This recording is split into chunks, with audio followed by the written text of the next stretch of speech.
And Stephen K. Peeples here, and I'm speaking with Paul Rock and Rob Laufer, and we're going to talk about Unforgettable Sunrise. It's a new collaboration between Paul's son Jacob and Rob that's going to be premiered September 30th, 2023 at the Alex Theater in Glendale. And so welcome, gentlemen. Good to talk to you. Welcome. Hi, Stephen. Hi. So, Paul, tell us a little bit about Jacob's background and how he came to be interested in music, first of all, and then figure out a way to express himself musically. Well, it's a long story, but basically, Jacob has always been a fly on the wall to all the Wild Honey Foundation concerts. He's gone to the rehearsals. He listens to music 24/7, and it's always been there since he was born. And he's also, since 2013, he's been seeing Rob as the band leader of the Wild Honey Foundation concerts. So when he goes to would go to the rehearsals, he would see Rob leading the band. And so he's very familiar with Rob through the years from all the shows. So, and he was nonverbal without ability to type until 16. And that was 3 years ago.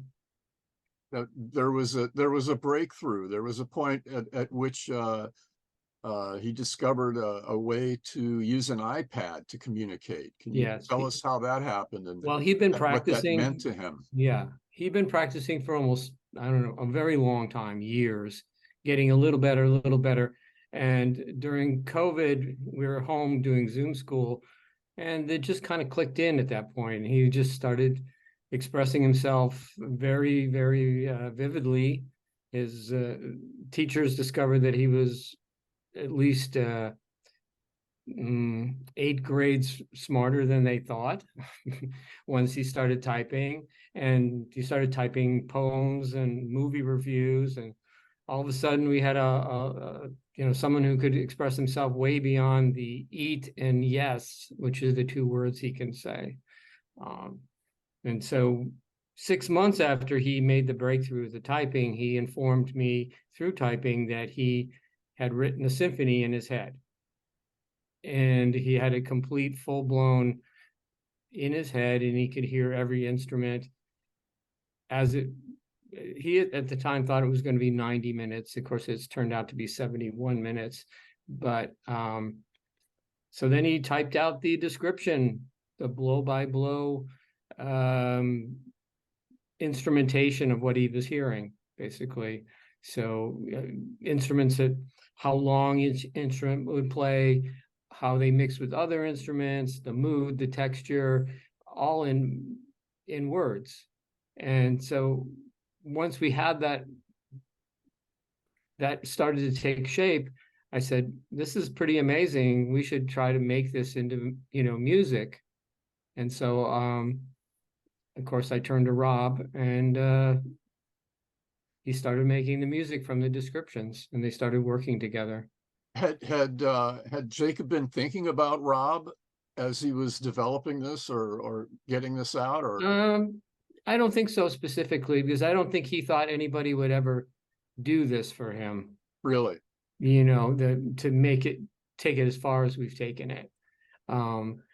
Because he, according to him, he's been working on pieces since he was 11. How about that? Yeah. Well, there was a video that I had posted on Facebook 8 years ago that I showed it to him, and he said, what were you, and he's playing the piano, and I said, what was that all about? And he's like, oh, that was my first symphony that I was working on at the time. How about that? So all of the Wild Honey shows that he was going to, and all of the film rock documentaries that you went to see together, he's absorbing all of this, and it's becoming part of his musical palette, if you will. And so we would go, and then we started going to concerts too about 4 or 5 years ago, and he got to see Lindsey Buckingham, and he really liked that a lot. That was a big moment for him. So yeah, music is everything to him. And now he's just constantly working. I ask him what he's doing. Oh, I'm making music. That's what he types. Always, you know.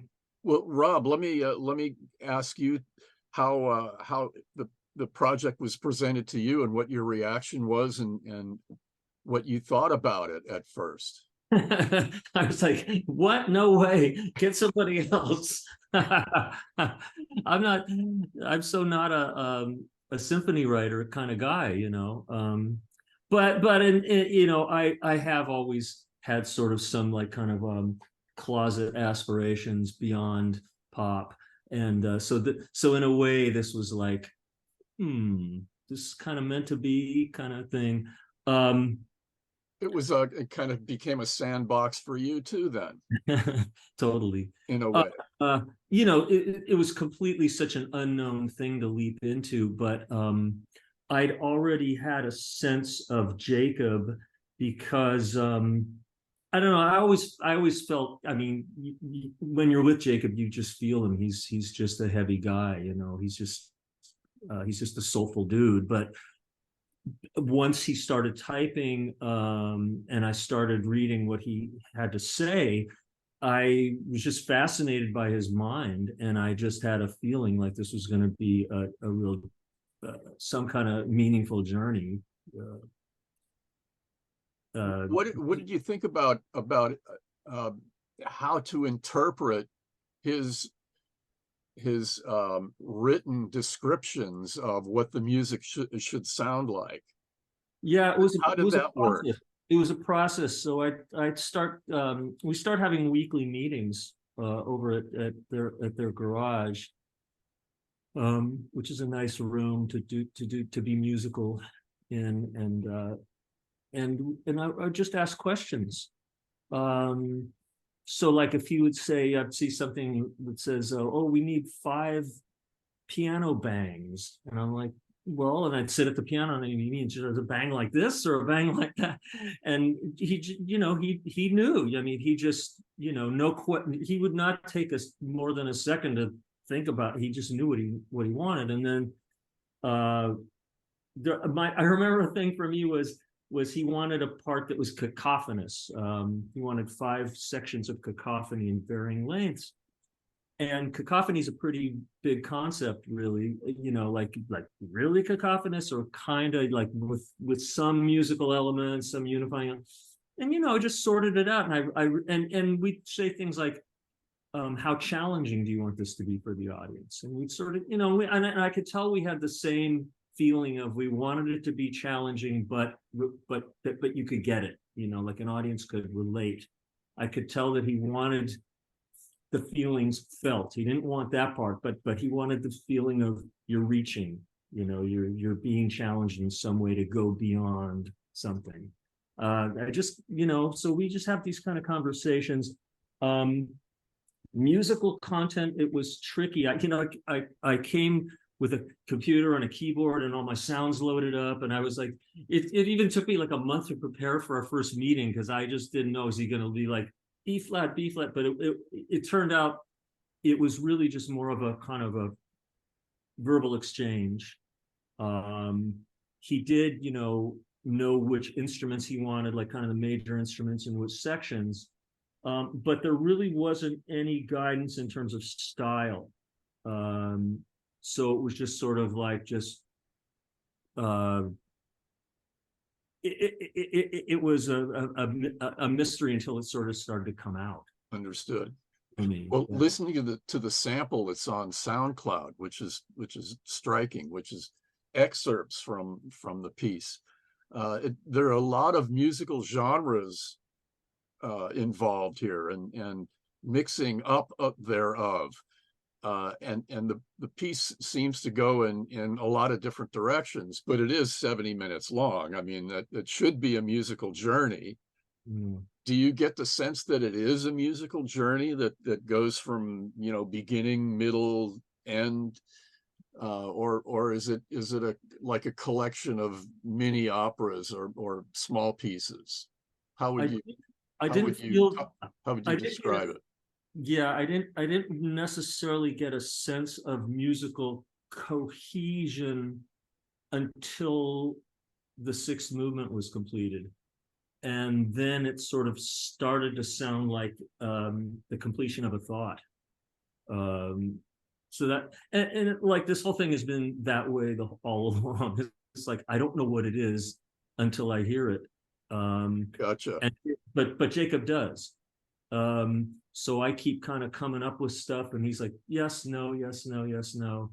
I mean, it's been mostly yes. You know, so either that's because not sure how I clicked, but we clicked.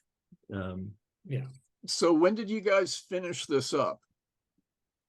So we should have finished it up like a year ago. I kind of flagged at a certain point, like, you know, after about 4 movements, I started to really slow down.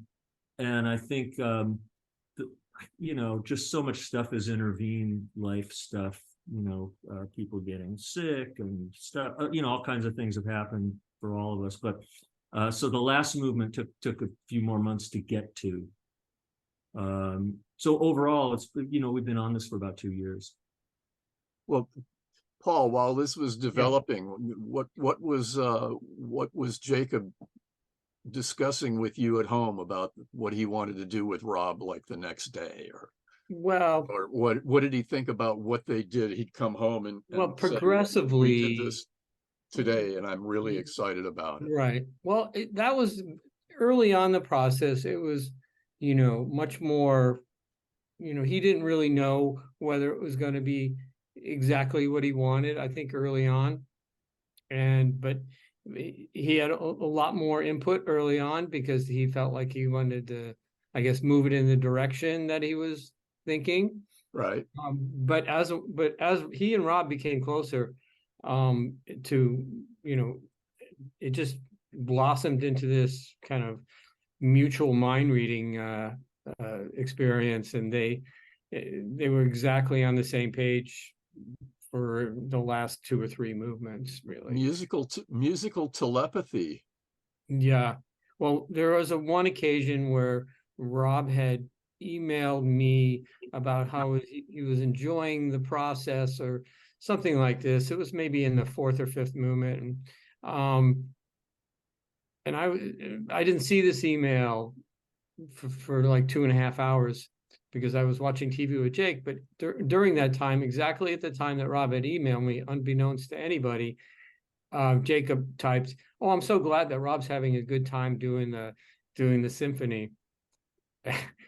and then I go back and it's the exact same time that Rob sent his email. And then I'm like, so Jacob, how'd you know this? And he's like, "Oh, I heard Rob typing." So remarkable. So yeah, it's always, so he's, I think there's a certain point where he just decided just to go and start working on all his other stuff. Gotcha. So I think there was a point where he just sort of let go a little bit, and although he's always had exactly, you know, what in his mind, but he started working on it, his current project, an opera, which he only says it's Mozart-like, but we'll see. Okay. And we're still waiting for the description on that one, so, and the lyrics, but you know. Well, you've been telling us and kind of pre-promoting Unforgettable Sunrise for several months, and letting folks know that it was coming up, and, you know, to please support the project, and many of us have been happy to do so. So at what point did you decide that it was going to be a gig? It was going to be an actual performance? Yeah, I think it was once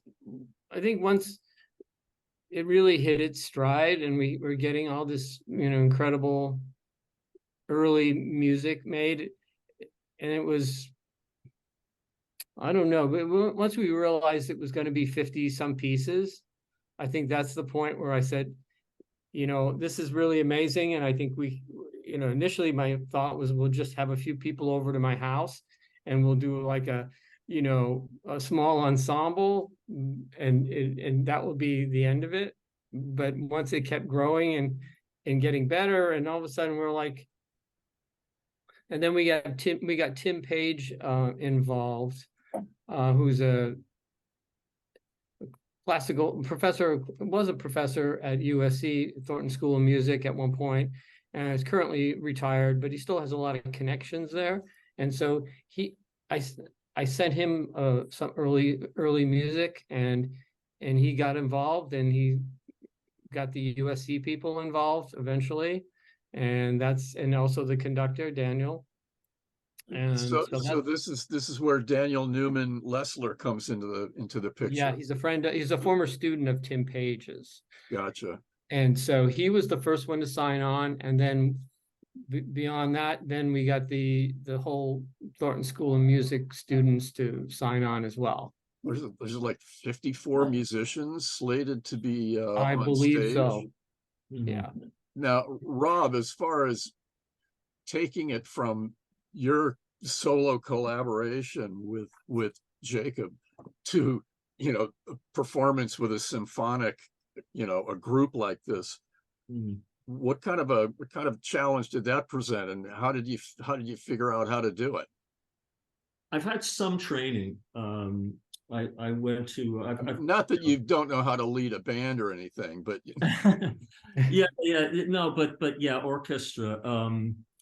I did study a bit as a youngster, so I had the basics, but very little experience. I did, you know, when I've had a funny career. At a certain point, I was the go-to Beatle guy at Hollywood Bowl. So I did a few gigs, like playing with the Hollywood Bowl Orchestra, like playing with George Martin when he came to do Beatles songs, playing with Cheap Trick when he came to do Beatles songs, just weird stuff like that. And I had the opportunity.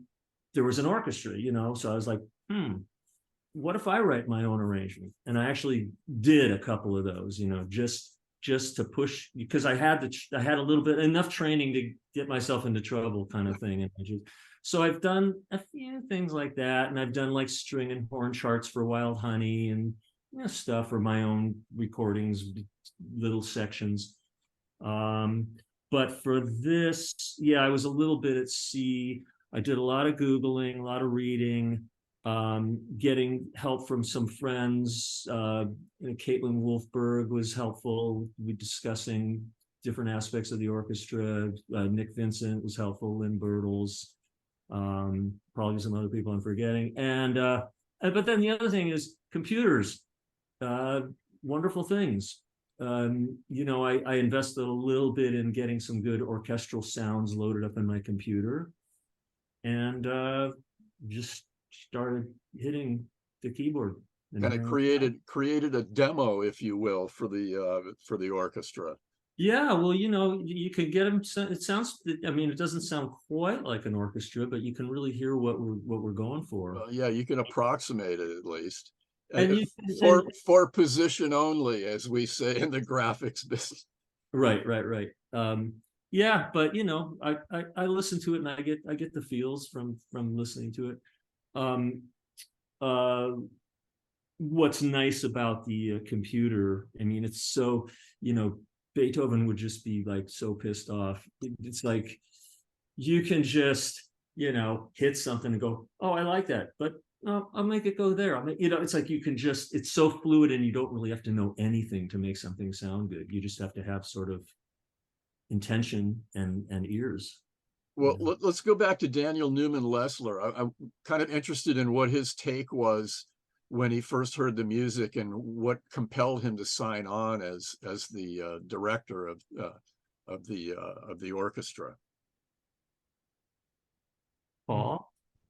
Well, what were that's a good question. Tell me about the conversation you had with him. Well, we sent him a good sample, and I think he's known for doing very experimental things, so none of that fazed him at all. The sort of experimental nature of some of it, and so he, you know, I don't know, and I think he's on the autistic spectrum as well. So he had an affinity for Jacob and the cause.